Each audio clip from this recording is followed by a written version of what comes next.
পুরো হাতিয়াতে প্রায় ৫ শতাধিক বাড়িঘরে হামলা করা হয়েছে। আহতের সংখ্যা ২ থেকে ৩ শতাধিক এবং এখনো অনেকেই হসপিটালে ভর্তি আছে। নিরাপদ হাতিয়া গঠনের ক্ষেত্রে আমি আমার সর্বোচ্চ ভূমিকা রাখবো। এই জায়গায় কোনো ছাড় দেওয়া হবে না। আমরা আসলে এখন আমাকে কারা ভোট দিয়েছে কারা ভোট দেয় নাই সেটা আমার কাছে বড় বিষয় নয়। আমি পুরো হাতিয়ার এখন জনপ্রতিনিধি। হাতিয়ার সকল মানুষের নিরাপত্তা বিধান করা আমার দায়িত্ব। আমি সকল মানুষকে শান্তিপূর্ণভাবে হাতিয়াতে মিলেমিশে বসবাস করার জন্য আহ্বান জানাই। হাতিয়াতে অনেক কিছু করার আছে। আমরা হাতিয়ার মানুষকে নিয়ে আমরা ইনশাল্লাহ প্রত্যেকটা বাড়িতে ঘরে ঘরে আমি পৌঁছে যাবো ইনশাল্লাহ। মানুষের সাথে মিশে ইনশাল্লাহ মানুষের কল্যাণে কাজ করে যাবো ইনশাল্লাহ। না, দর্শন বিষয় নিয়ে তো এটা তদন্তাধীন। দর্শনের অভিযোগ তুলেছেন বিবি কুলসুম। ওনার এই দর্শনের অভিযোগ তোলার সাথে সাথে এএসপি যেই ধরনের বক্তব্য রেখেছে এটার আমি তীব্র নিন্দা জানাই এবং এএসপি কে অতি দ্রুত ক্লোজ করার জন্য আহ্বান জানাই। পাশাপাশি এটা সুষ্ঠু তদন্ত করে অতি দ্রুত যেন দায়ীদের বিরুদ্ধে ব্যবস্থা নেওয়া হয় তার দাবি জানাই। চারু স্টাইলিশ লিভিং। প্রচুর মানুষ এখানে এসে দেখলাম, প্রচুর মানুষ নিরাপত্তাহীনতায় ভুগতেছে। এখানে নিরীহ অসহায় মানুষগুলো আমাকে দেখে কান্নায় ভেঙে পড়ছে। আপনারা দেখছেন তাদের উপর কি নির্মম নির্যাতন চলেছে তার প্রত্যক্ষ সাক্ষী আপনারা সরাসরি দেখেছেন।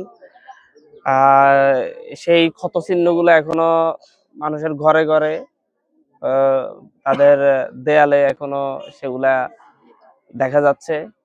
আসলে প্রশাসনের দৃষ্টি আকর্ষণ করছি, সরকারের দৃষ্টি আকর্ষণ করছি, অতি দ্রুত এই অঞ্চলটাকে সন্ত্রাসমুক্ত করতে হবে। যারা সন্ত্রাসী কার্যক্রম করে এবং যারা সন্ত্রাসের শেল্টার দেয় তাদের বিরুদ্ধে অতি দ্রুত ব্যবস্থা নিতে হবে। আমার প্রতিশ্রুতি নিরাপদ হাতিয়া গঠনের ক্ষেত্রে আমি আমার সর্বোচ্চ ভূমিকা রাখবো।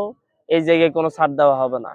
যারাই সন্ত্রাস করবে তাদের ব্যাপারে জিরো টলারেন্স থাকবে এবং তাদেরকে সরকারিভাবে প্রশাসনিকভাবে তাদের ব্যাপারে সর্বোচ্চ ব্যবস্থা নেওয়ার জন্য আমি সর্বোচ্চ পর্যায়ে কথা বলবো ইনশাআল্লাহ। এই অঞ্চলে আসলে এই অঞ্চলে র্যাব এবং আপনার কোস্টগার্ডের ক্যাম্প খুবই প্রয়োজন, যেহেতু সেনাবাহিনীর ক্যাম্প অতি দ্রুত হওয়া অসম্ভব। তাই আমি মনে করি যে কোস্টগার্ড এবং আপনার র্যাবের ক্যাম্প যদি এখানে হয় তাহলে এই অঞ্চলের মানুষগুলো, স্থায়ী ক্যাম্প হলে এই অঞ্চলের মানুষগুলো নিরাপত্তা পাবে।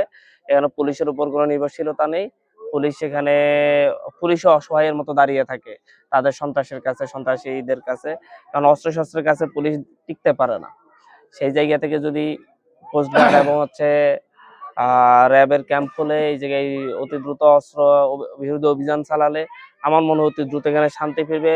যারা ঘর ছাড়া হয়েছে, বাড়ি ছাড়া হয়েছে, তারা অতি দ্রুত ঘর বাড়িতে ফিরতে পারবে। পুরো হাতিয়াতে প্রায় ৫ শতাধিক বাড়িঘরে হামলা করা হয়েছে। আহতের সংখ্যা ২ থেকে ৩ শতাধিক এবং এখনো অনেকেই হসপিটালে ভর্তি আছে। আজকে এখন পর্যন্ত গতকালকেও হামলা হয়েছে, নিয়মিত হামলা চলতেছে এবং এটা খুবই ভয়াবহতা হাতিয়াতে, যেটা সারা বাংলাদেশে যায় হয় না। হাতিয়াতে তা ঘটানো হচ্ছে। বিএনপি প্রার্থী মাহবুব রহমান শামীম সন্ত্রাসীদের গডফাদারে রূপান্তরিত হয়েছেন। উনি আগে মোহাম্মদ আলীর জায়গা দখল করে মোহাম্মদ আলীর যত সন্ত্রাসী রয়েছে তাদের সকল সন্ত্রাসীদের গডফাদারে রূপান্তরিত হয়েছে।